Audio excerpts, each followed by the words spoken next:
अस्सलाम वालेकुम गाइस, कैसे हैं आप। उम्मीद करते हैं आप सब खैरियत से होंगे, खुश होंगे और हमारी दुआ है कि आप हमेशा खुश रहें, हंसते और मुस्कुराते रहें। तो देखने जा रहे हैं मेजर साहब की वीडियो, तो करते वीडियो स्टार्ट और देखते हैं। उसके अंदरूनी कारण क्या है। ये खमेनेई जो है, इसने ये कमेंट क्यों करा, इसको क्यों जरूरत पड़ी कमेंट करने की, और दूसरी चीज है कि ये इसकी डोमेस्टिक पॉलिटिक्स क्या है।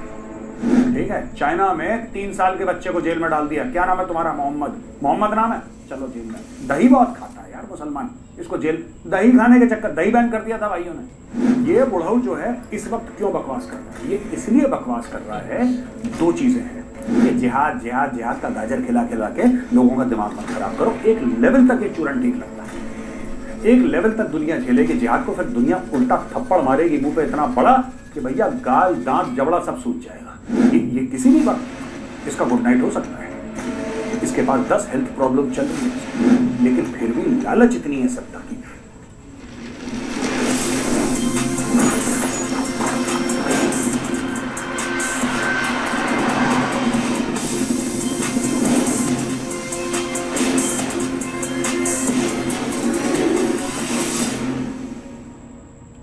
जय हिंद दोस्तों, मैं हूं मेजर गौरव आर्य और आप देख रहे हैं चाणक्य डायलॉग्स। इस वीडियो को लाइक करिए, हमारे चैनल को सब्सक्राइब करिए, बेल आइकन दबाना बिल्कुल भी मत भूलिएगा।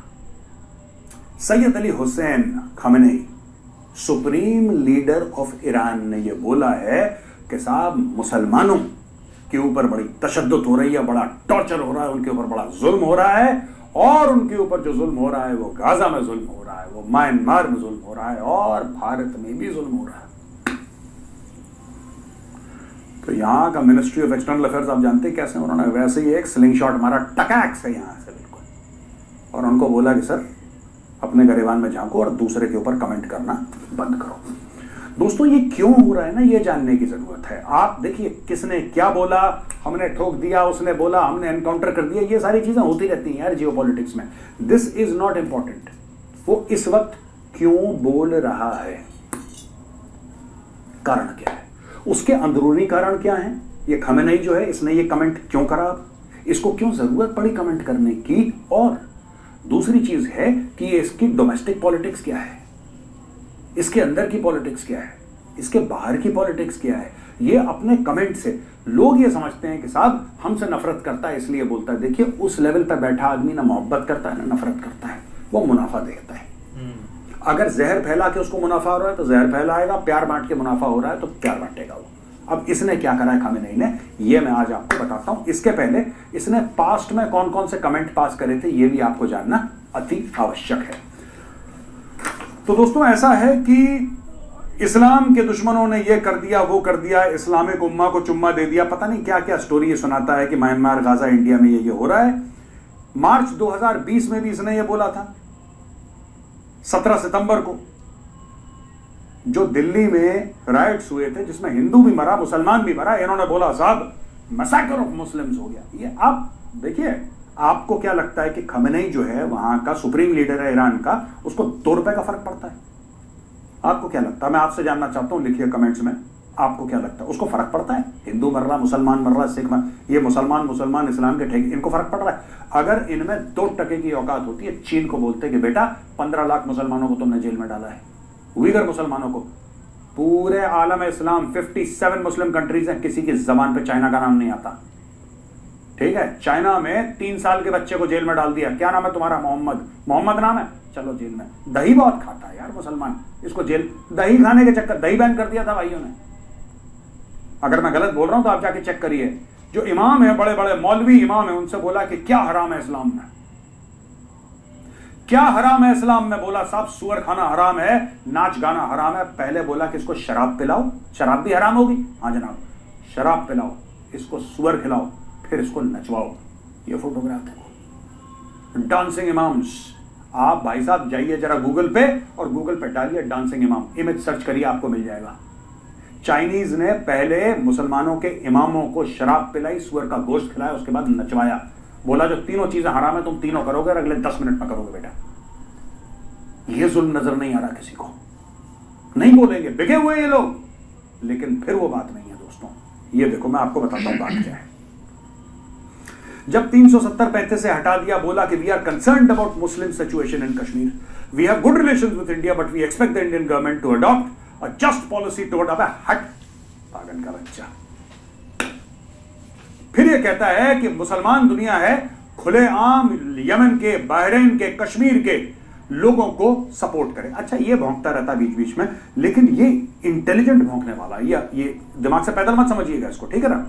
अब इंडियन गवर्नमेंट ने क्या बोला कि we deplore the comments made by the supreme leader of Iran. आप लोग इसको सुप्रीम लीडर कहते क्यों? ये तो पागल मौलाना है ये, और इसकी उम्र भी ऐसी हो गई है, एक पैर, जो नहीं कहते लोग कि एक पैर कवर पे दूसरा केले के छिलके पे, ये किसी भी दिन चल लेगा, मैं आपको बता रहा हूं।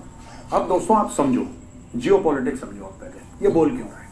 देखो ऐसा है, ये जो इजराइल और हमास की लड़ाई है, ये कुछ महीने के बाद खत्म हो जाएगी। पहले आप ये बात समझ लो, आप ये बात समझ लो, ये लड़ाई जो है ये खत्म होने वाली है। ये 2 हफ्ता और चल ले, 2 महीना और चल ले, 4 महीना और चल ले, ये खत्म होने वाली है। और ये बात ईरान को भी पता है, और ईरान ने ही पिन करा था 7 अक्टूबर को पिछले साल इजराइल को, तब जाके युद्ध शुरू हुआ था। ये ईरान का करना धरना, ये आपको पता है, मुझसे बेहतर, you know better than me, ठीक है जी। अब सुनिए, ये बुढ़ऊ जो है इस वक्त क्यों बकवास कर रहा है? ये इसलिए बकवास कर रहा है, 2 चीजें हैं। पहली चीज मैं आपको एक्सटर्नल बताता हूं, फिर मैं आपको ईरान की इंटरनल पॉलिटिक्स बताता हूं, राइट। एक्सटर्नल पॉलिटिक्स ये है कि जो पानी है वो उबलता रहना चाहिए, याद रखिएगा, पानी जो है वो उबलता रहना चाहिए, हल्का हल्का सिमरिंग, वो पूरा उबाल नहीं कि बड़े बड़े बुलबुले आ रहे हैं, एक सिमरिंग होता है ना, हल्के हल्के बुलबुले आते हैं पानी में, उस लेवल पे टेम्परेचर उबलता रहना चाहिए, तभी ईरान को फायदा है। जो पानी की उबाल इजराइल और हमास के युद्ध के बीच में, या उसमें हिजबुल्लाह शामिल या हुती शामिल, कोई भी शामिल, XYZ यार, वो स्टोरी अब धीरे हो रही है, वो टेम्परेचर डाउन हो रहा है। अमेरिका बोल रहा है साइन करो, इजराइल एक ड्राफ्ट भेज रहा है, हमास एक ड्राफ्ट भेज रहा है, वो कह रहा है तू बेवकूफ, वो कह रहा है तू बेवकूफ। अच्छा, इसमें से 4 पॉइंट तुम हटाओ, 4 बातचीत पे आ गए ना भाई, बातचीत पे आ गए कि तेरे 4 पॉइंट हमें पसंद नहीं है, वो कह रहा है कि तुम्हारे 3 पॉइंट हमें पसंद नहीं है, नहीं ये नहीं वो, तो इसको छोड़ दो, उसको वो कर, यानी कि बातचीत हो गई है। यानी कि ये बात आज नहीं तो कल नहीं तो परसों सलट जाएगी, और सलटना है ही, कोई भी युद्ध परमानेंट तो चलता नहीं है। और अमेरिका और वेस्टर्न पावर्स का बहुत प्रेशर है इजराइल और हमास के ऊपर कि इसको धीरे धीरे धीरे धीरे धीरे खत्म करो। दोस्तों, हाल ही में एक बहुत बड़ा वाकया हुआ जहां पे ईरान को एक बहुत बड़ा झटका लगा। झटका वो लगा कि जब इजराइल ने हिजबुल्लाह के ऊपर बमबारी करी और हिजबुल्लाह ने जवाब दिया, तो दोनों के बीच में बातचीत हो गई। जस्ट इमेजिन, आप सोचिए आप, हिजबुल्लाह और इजराइल आपस में बात कर रहे हैं, भाई ऐसा है, मैं उस जगह बम मारूंगा, तू उस जगह बम मार दियो, इस चीज को एस्केलेट करने का कोई फायदा नहीं है। समझ रहे हैं आप गेम क्या चल रहा है? अब मैं आपको इनकी इंटरनल पॉलिटिक्स समझाता हूं। अब दोस्तों आता है इंटरनल फैक्टर ईरान का। इंटरनल फैक्टर ईरान का ये है कि मसूद पेज़ेश्कियान जो है, he is the president of Iran, ठीक है जी। इब्राहिम रईसी हेलीकॉप्टर क्रैश में चल लिए, उसके बाद चुनाव हुआ, चुनाव के बाद पेज़ेश्कियान बना यहां का प्रेसिडेंट। जब वो ईरान का प्रेसिडेंट बना दोस्तों, तो ईरान के प्रेसिडेंट बनने के बाद उसने सबसे पहले बात ये बोली कि यार वेस्ट से हमें बात करनी चाहिए। वो क्यों कह रहा है कि वेस्ट से बात? एक तो उसकी खुद की फितरत है कि बात करो, सबसे बात करके सलटाओ मामला, ये जिहाद जिहाद जिहाद का गाजर खिला खिला के लोगों का दिमाग मत खराब करो। एक लेवल तक ये चूरन ठीक लगता है, एक लेवल तक दुनिया झेलेगी जिहाद को, फिर दुनिया उल्टा थप्पड़ मारेगी मुंह पे इतना बड़ा कि भैया गाल दांत जबड़ा सब सूज जाएगा। तो उसने बोला कि बातचीत करो, वो स्मार्ट आदमी है। दूसरी चीज इंटरनल पॉलिटिक्स की ये है कि जो आम ईरानी है वो इन पागल मौलवी मौलानाओं से परेशान है। वो क्या था, वो औरतें जानबूझ के हिजाब निकाल के सड़क पे आ जाती हैं, पता है कि पुलिस पकड़ के ले जाएगी, पता है कि औरतों की हत्या हो चुकी है ईरान में, कट्टरपंथी मुसलमानों ने मार दिया औरतों को कि तुम हिजाब नहीं पहनती, लेकिन औरतों ने बोला कि ठीक है, मौत आती है तो आए, हिजाब डालो, कूड़ेदान में नहीं पहनना हमने हिजाब। यहां तक वहां पे बात हो गई है, औरतें सड़कों पे आ गई, हिजाब फेंक दिया, हिजाब पकड़ के ढेर बनाया, आग लगा दी पुलिस के सामने, बोला कि जाओ गोली मारनी मार दो, हमें 2 रुपए का फर्क नहीं पड़ता। ये इंटरनल चीज है। अब ईरान के अंदर पावर स्ट्रगल हो रहा है, खमेनेई और पेज़ेश्कियान है नरम दल टाइप का थोड़ा सा, ठीक है, और ये एक्सट्रीमिस्ट एलिमेंट है खमेनेई, ठीक है। अब खमेनेई ये चाहता है, खमेनेई की उम्र भी 80+ हो गई है, 84-85 के लेवल पे जा रहा है ये, मिड 80s में अब नहीं है। अब लोग कह रहे हैं कि इसके बाद कौन बनेगा, इसके बाद कौन बनेगा, हु आफ्टर हिम, राइट। ये किसी भी वक्त इसका गुड नाइट हो सकता है।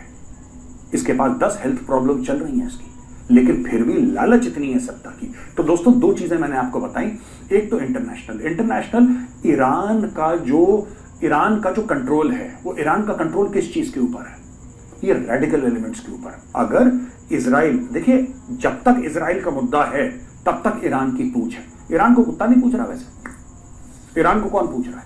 तेल वो बेच नहीं सकता खुले मार्केट में, राइट, कुछ काम कर नहीं सकता। वो तो भारत जैसे देश हैं जिन्होंने दुनिया भर से पंगा लेके ईरान के अंदर इन्होंने इन्वेस्टमेंट करी, चाबार पोर्ट बनाया, अरबों डॉलर खर्च करे, रेलवे लाइन लगा दो, पोर्ट बना दो, ये कर दो, ये फैक्ट्री लगा दो, वो फैक्ट्री, दुनिया भर के हम लोगों ने काम करा। हमने बोला म्यूचुअली बेनिफिशियल है, आपको भी फायदा हमें भी फायदा, चलो करते हैं, डन।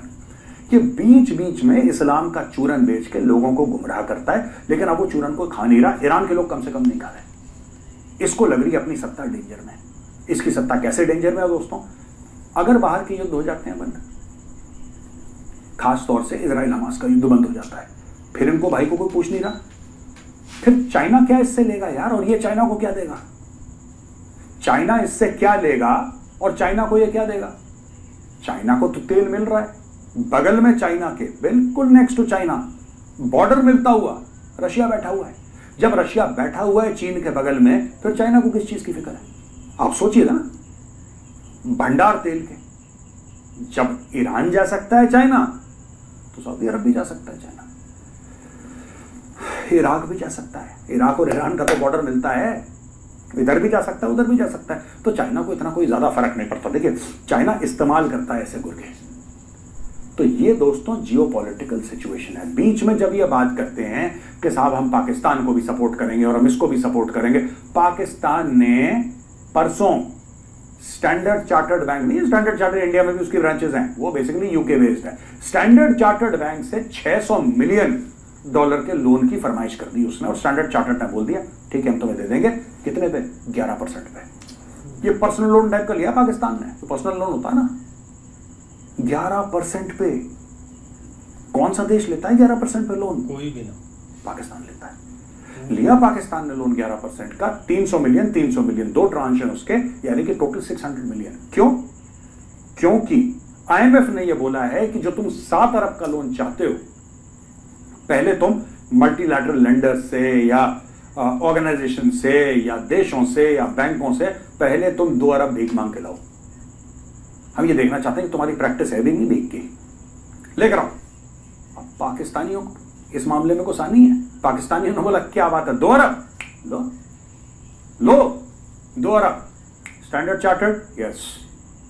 जरा 600 मिलियन चाहिए। कौन बोल रहे हैं आप? पाकिस्तान। 11% लगेगा बॉस, बाकियों को हम 4-5% पे देते हैं, तुम्हें 11% पे देंगे, तुम्हारे को भरोसा नहीं, वापस करो ना करो, एक्सपोजर ज्यादा है। पाकिस्तान ने बोला ठीक है, पाकिस्तान को 600 मिलियन, पाकिस्तान इकट्ठा कर लेगा 2 मिलियन। लेकिन ऐसे लूले लंगड़े घोड़ों पे ईरान बाजियां लगाता है। ईरान ऐसी बाजियां क्यों लगाता है दोस्तों? ईरान इसलिए बाजियां लगाता है क्योंकि ईरान को बनना है मुस्लिम उम्मा का लीडर। मुस्लिम उम्मा का लीडर। एक तो ये शिया सुन्नी की लड़ाई है ही है, 1400 साल से, आज की लड़ाई नहीं है ये। प्रॉफिट मोहम्मद के उनकी डेथ के बाद की लड़ाई है। उनके समय तो ये लड़ाई नहीं हुई थी, लेकिन उनकी डेथ के बाद सक्सेशन कि कौन बनेगा मुसलमानों का हेड, राइट, खलीफा कौन बनेगा, उस चक्कर में ये शिया सुन्नी का फसाद, विवाद, और ये जो भी आप वॉर कह लें, जो भी कह लें, 1400 सालों से चलता चला आ रहा है। ठीक है। उसके अलावा दोस्तों सऊदी अरब को कैसे हम निपटाएंगे? सऊदी अरब को इस प्रकार से निपटाएंगे।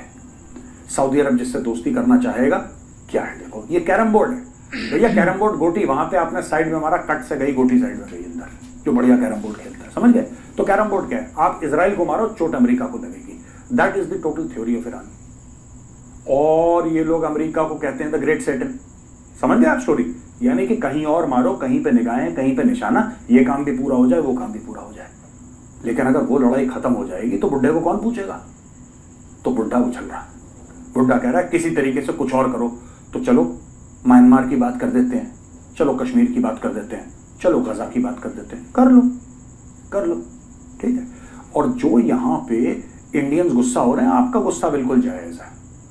एक तो इनके फटीचर मुल्क में हम जाके इन्वेस्ट करें, ऊपर से हमें आके देखा। I understand all of that and I respect your emotions, लेकिन कहने की बात यह है दोस्तों, कभी मत भूलना कर क्यों रहा है। एक इसको खतरा है पेजेश्कियां से, अपने खुद के प्रेसिडेंट से इसको इंटरनल खतरा है, क्योंकि पेजेश्कियां ये कहता है कि जो हिजाब नहीं पहन रही औरतें ना, उनसे बात तो करो यार, बात क्या है। वो ये नहीं कह रहा कि हिजाब ना पहने कल से, वो कह रहा है बात तो कर लो, सुन तो लो उनकी बात यार, एक बार सुन लो पहले उनकी बात। अमेरिका से बात करो, वेस्ट से बात करो। इसकी ये तो पेजेश्कियां कह रहा है, लेकिन जो खमेनाई है, खमेनाई की पूरी पॉलिटिक्स ही हेट पे बेस्ड है। इसको मार दो, काफिरों को टांग दो, इसको पत्थर से जान से मार दो, इसके हाथ काट दो, यही तो इसकी पॉलिटिक्स रही है बुड्ढे की। अब बुड्ढे का हो रहा है बल्ब फ्यूज, धीरे धीरे उसकी जो दिए की जो लौ होती है ना, वो टिमटिमा रही है, फड़फड़ा रही है, किसी भी वक्त बुझ सकती है।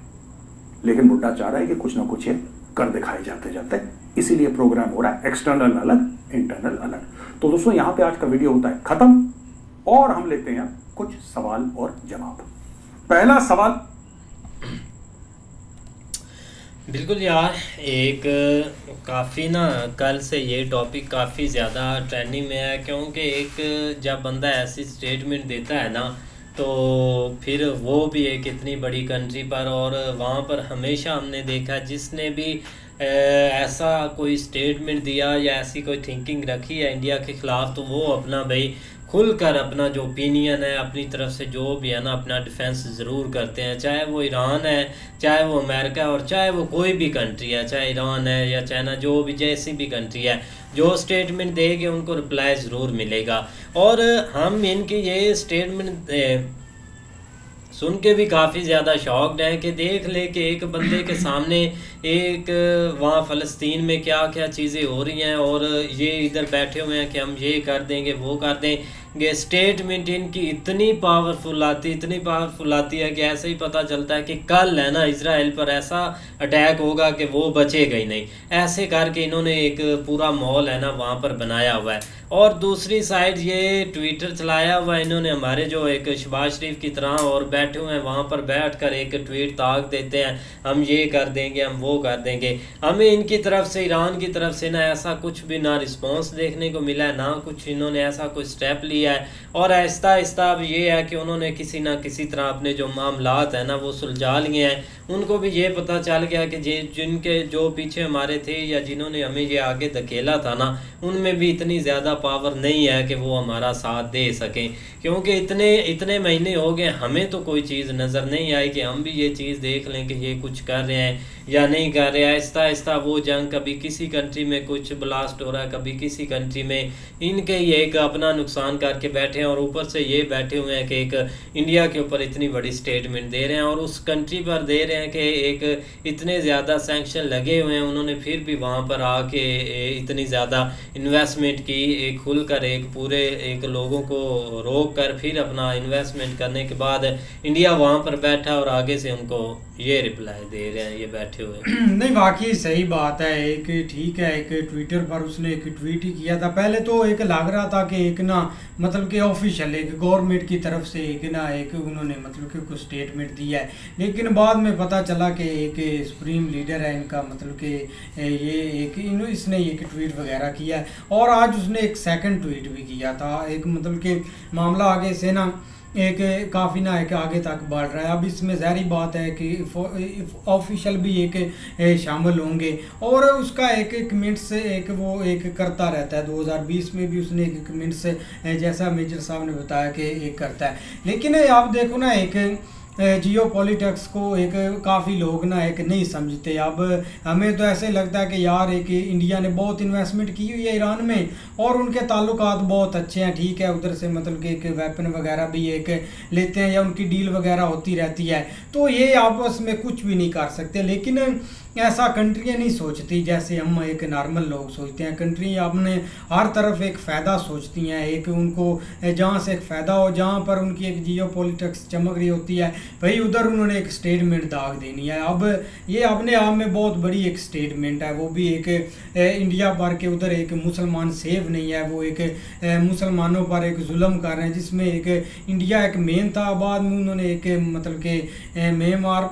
कंट्री है उस पर भी उन्होंने एक मतलब कि एक कमेंट सामने डाला कि, लेकिन मेन उनका मुद्दा एक इंडिया ही था। अब सही बात है, एक ईरान अब 2-3 महीने पीछे चले जाएं तो काफ़ी एक ट्रेंडिंग में रहा था जब इन्होंने मतलब कि एक अटैक वगैरह एक इसराइल पर किया था, तो तब ऐसे ही लग रहा था कि एक ईरान ही है जो कि एक रिस्पॉन्स कर सकता है कि इसराइल को। अब ईरान भी भाई एक आंखें दिखाता है अब हर कंट्री को, ठीक है इनके ताल्लुकात थोड़े से हुए हैं सऊदी अरेबिया के साथ, ठीक, लेकिन उस हद तक नहीं है, ये फिर बदल गए, मतलब कि इन्होंने फिर वही अपनी पुलिस और फिर आपने वही ट्रूप्स आपने एक्टिव कर दी हैं, क्योंकि ये एक सुन्नी शिया लड़ाई ये चलती रहेगी चाहे आप जो भी कर लें। लेकिन ईरान अभी तक इस चीज़ से कभी नहीं निकलेगा, जो अभी बोलते हैं ना कि एक नया प्रेसिडेंट आ गया वो एक चाहता है वेस्ट के साथ बातचीत हो, ऐसा कभी भी नहीं होगा। वो भी एक बनाई हुई पुलिस पर आएगा और वही एक चलेंगी, क्योंकि ईरान को अभी तक काफ़ी एक ये एक मतलब कि सुप्रीम लीडर हो गया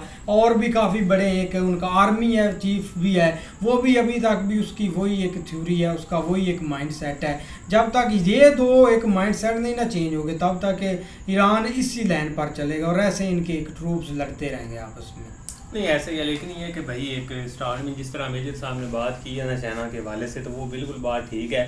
अभी तक जो है ना वो किसी भी कंट्री की इतनी ज़रूरत नहीं हुई कि वो चाइना को एक रिप्लाई कर सके या इसके ऊपर कोई बात कर सके, क्योंकि किसी के मुंह में ज़ुबान नहीं। अगर ये इस साइड के ऊपर आते हैं उस हवाले से उन्होंने सही बात की है, लेकिन ये कि ये एक पोके फैर इनका जो है ना वो कोई पता नहीं लगता कि ईरान देखो ना, ये जो एक बात की है ना ये सुप्रीम लीडर ने की है, इसमें उनका जो प्रेसिडेंट अभी का है ना उसका एक किरदार आप नहीं कह सकते। उसकी वजह ये है कि वो एक बंदा और तरह का है। ये जिस तरह उसका एक आप देख लो कि जब जो मतलब वो हमास का लीडर था, जब उसकी डेथ हुई है तो हर एक ने हल्ला मचाया था, यहाँ तक रशिया की तरफ से भी बहुत सारे एक मिसाइल वगैरह भी पहुँचा दिए गए थे कि ये ईरान उनके ऊपर हमला वगैरह या कुछ ना कुछ करेगा। लेकिन वहाँ पे भी उन्होंने एक स्टॉप लगाया उनका जो नया प्रेसिडेंट है। तो अब ये थोड़ा कोशिश कर रहे हैं कि जो पहले इनके मामला चल रहे थे ना, जो हिजाब से लेकर या जो एक इन्होंने वो पॉलिसी अपनाई हुई थी उसको एक आगे लेके चले, उसके लिए ये एक क्रॉस स्ट्रेटजी इन्होंने अपनाई है। जो भी वहाँ के एक मुल्लाइज़म है ना, उन्होंने कि हमारा सदर तो इस चीज़ के ऊपर कुछ कर नहीं रहा, क्योंकि जब उसने कहा ना कि जो एक जिनको मुस्लिम सहल है उनसे बातचीत करे, पता तो चले कि वो चाहते क्या हैं, तब से वो थोड़ा सा इस चीज़ा इस साइड के ऊपर ये सारे जो सुप्रीम लीडर या उससे रेलिवेंट जो सारी कबीना ना वो कोशिश कर रही है कि हम क्रॉस करें, और इस तरह की एक स्ट्रेटजी उन्होंने अपनाई है कि हम बाकी कंट्रीज़ को टारगेट करें। तो ये एक उनका बड़ा एक डिफरेंट सा एक सीन उन्होंने बनाया। हालांकि इंडिया के साथ उनकी इस तरह की बात करना, हाँ अगर प्रेसिडेंट करता है या उससे रेलिवेंट को कबीना का बंदा करता फिर तो हम देखते हैं कि और तरह से, लेकिन ये जो कर रहा है ना ये एक पता नहीं इसके पीछे उसकी क्या वजह है। लेकिन मामला अगर एक रिलेशनशिप के ऊपर देखें तो भाई इंडिया ने अमेरिका तक को क्रॉस करके वहाँ पे चाबार पोर्ट जो है ना उसका देख लें, और भी बहुत सारी ऐसी चीज़ें की हैं। हम अभी के लिए ये नहीं कह सकते कि इंडिया खुल के उसके अगेंस्ट जाएगा, ये एक थोड़ा सा तरीके के साथ इसको हैंडल करना होगा, और उम्मीद है कि 1-2 दिनों तक ये मामला एक ठप हो जाएगा, जिस वजह से अब देखो ना इंडिया एक मतलब कि इन कंट्रियों की तरह तो बेवकूफ़ तो है नहीं। हाँ। बात बस मतलब कि उधर से यही एक बात हुई है कि आप जो कमेंट्स कर रहे हैं ना इस पर थोड़ा एक ध्यान दें और अपने आप पर एक झांके, और बात ही नहीं इंडिया ने की सही किया मतलब कि, और होती भी ऐसे बात है। अब एक ऑटोमेटिक वो समझ जाएंगे, इतनी बात एक बढ़ाएंगे भी नहीं और चीज़ें चलती रहेंगी साथ साथ। बिल्कुल। तो उम्मीद करते हैं आपको वीडियो पसंद आएगी। अगर पसंद आए वीडियो को लाइक, चैनल को सब्सक्राइब ज़रूर कीजिएगा। मिलते हैं नई वीडियो के साथ, तब तक के लिए अल्लाह हाफिज़।